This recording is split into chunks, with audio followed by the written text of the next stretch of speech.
आप अगर कपटी हैं, छली हैं, बेईमान हैं, प्रपंच हैं, जैसे भी हैं, झूठ बोलते हैं, निंदा करते हैं, चुगली करते हैं, गलत काम करते हैं, तो भी मेरा निवेदन है शंकर के मंदिर जरूर जाओ, शंकर की कथा में जरूर बैठो। क्यों? एक मंदिर के दरवाजे पर लिखा हुआ था, अगर आपका मन गंदा है तो मंदिर जरूर आना, मंदिर जरूर आना। किसी ने पूछा, गुरुदेव ये मंदिर के दरवाजे पर लिखा है कि मन गंदा है तो मंदिर जरूर जाओ, उसका कारण क्या है? हमने कहा कारण केवल इतना सा है, बच्चा नाली में गिरता है, बच्चा धूल में गिरता है, बच्चा रज में गिरता है, बच्चा कीचड़ में गिरता है, तो पड़ोसी साफ नहीं करता। उस बच्चे को अगर गंदगी हो गई है, बच्चे गंदगी में आ गया, तो उसको कोई पड़ोसी साफ नहीं करेगा, उसको कोई पड़ोसन साफ नहीं करेगी, उसको देवरानी जेठानी साफ नहीं करेगी। बच्चा अगर कीचड़ में गिरा है तो उसको उसकी मां और बाप ही साफ करेंगे। उसी तरह मन गंदा हो गया, चित्तवृत्ति खराब हो गई, तो मेरे ये बाप के पास जाना, मेरी ये माता के पास जाना, और ये मेरा बाप, ये मेरी मां तुम्हारी जीवन की गंदगी को समाप्त कर देंगे। दुख आया, तकलीफ आई, कष्ट आया, रोग आई, बीमारी आई, तकलीफ हुई है, कहीं मत जाना, ये मेरे माँ बाप के पास जाना, शंकर और पार्वती के पास, उमा महेश्वर के पास जाना, ध्रुमा ध्रुमावती के पास जाना, कमल कमला के पास जाना, तारा तारेश्वर के पास जाना, भोले शंकर के पास जाना। जब मेरा शंभु मिलेगा तो ये सारी गंदगियां मिटा देगा। रोग समाप्त। अकाल मृत्यु वो मरे जो काम करे चंडाल का, काल उसका क्या बिगाड़े जो भक्त हो महाकाल का। वो देगा, छप्पर फाड़ कर देगा। फिर निवेदन करूंगा, जितने कथा करवाए हैं, जितने कथा सुन रहे हैं, और जितने पुण्य स्मरण दान स्मरण आदि कर रहे हैं, लिख कर रखो तारीख कि तुमने जो दान पुण्य करा है, तुमने जो ये 300 वर्ष में पढ़ने वाली इस श्रावण के महीने में तुमने जो कथा सुनी है, अगला श्रावण आए तुम बताना जरूर कि कितना पुण्य मिला है, कितना फल मिला, कितना लाभ हुआ, कितना धन कमाया, कितना वैभव कमाया। तुमने तो केवल कुबेरेश्वर महादेव के लिए दिया, तुमने तो केवल वृद्धाश्रम के लिए दिया, तुमने तो केवल गौशाला के लिए दिया, पर उसका पुण्य तुमने कितना कमाया, उसका लाभ कितना मिला। और मुझे बताना जरूर, फोन करके व्हाट्सएप पे लिखकर भेजना कि हमने जो करा था अगले साल यही तारीख, यही श्रावण का महीना, फिर याद कर बता कि मिला कि नहीं मिला, 4 गुना हुआ कि नहीं हुआ। वो शिव है, शिव शंकर है। वो तो मंदिर के बाहर निकलने वालों को तार देता है साहब, मंदिर के बाहर निकलने वालों। इतना सुंदर है। एक चरित्र आता है लिंग पुराण के अंतर्गत। एक सेठ मर गया, बड़ा कंजूसड़ा था, बहुत कंजूस। कभी जिंदगी में ना दान करा, ना पुण्य करा, ना सत्कर्म करा, ना भजन करा, ना कीर्तन करा। मंदिर की जगह को भी अपना बना लिया, सारी जगहों को घेर कर अपना बनाया। बावड़ी, तालाब, कुएं का पानी अपनी जमीन पर ले जाता। बहुत लालची था, बहुत लोभी, बहुत लोभी।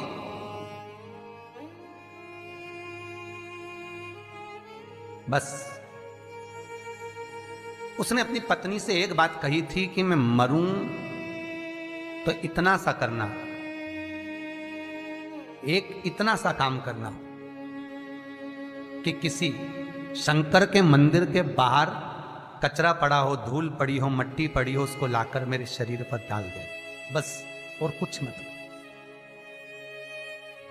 पत्नी हमेशा पति से कहती थी तुम कभी दान पुण्य नहीं करे, इस गांव में तुमने कोई अच्छा काम नहीं करा, तुम्हारे शरीर को उठाने वाला तक नहीं मिलेगा, बच्चे हैं नहीं, तुम्हारा अंतिम संस्कार कौन करेगा। पति कहता है बस तुझसे जो कहा वो करना, और कोई दान नहीं, कोई पुण्य नहीं, कोई सत्कर्म नहीं, कुछ भी मत करना। पैसा जोड़ जोड़ के मर गया। इतना सा कह गया, मरूं तो मंदिर के बाहर, शंकर के मंदिर के बाहर की मिट्टी, रज, कचरा शरीर पे डाल देना।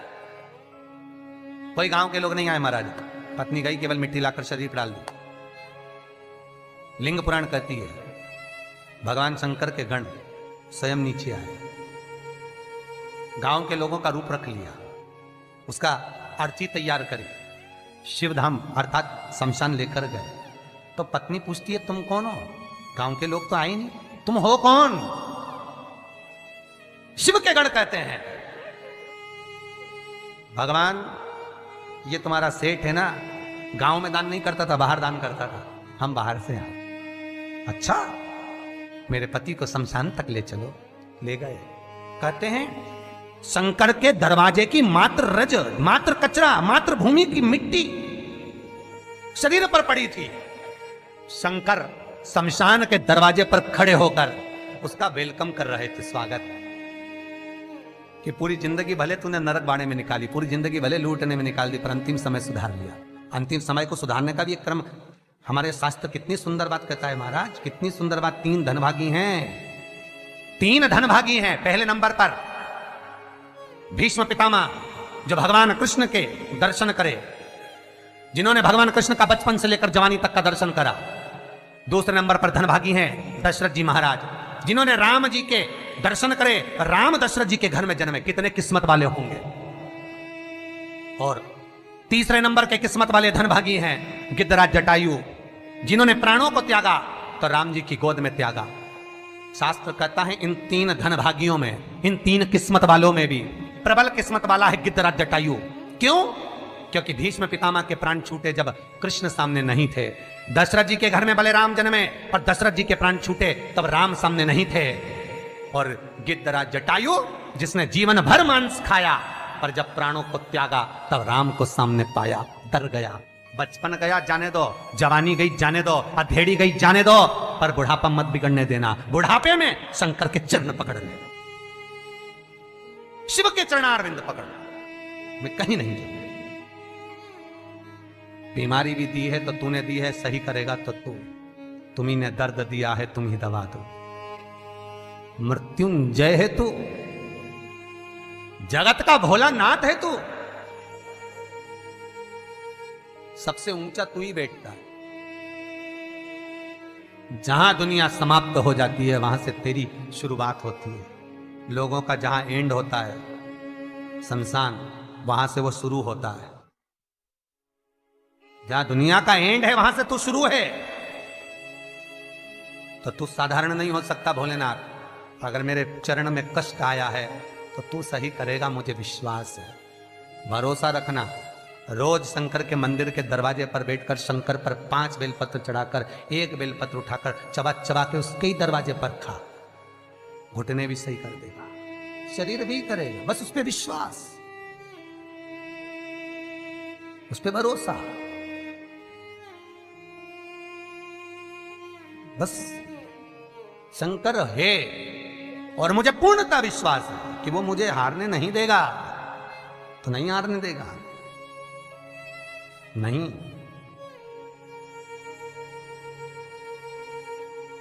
वो जीतने का लक्ष्य तत्व शिव ही दे सकता है, दूसरा नहीं। शंकर के सिवा कोई नहीं हो सकता।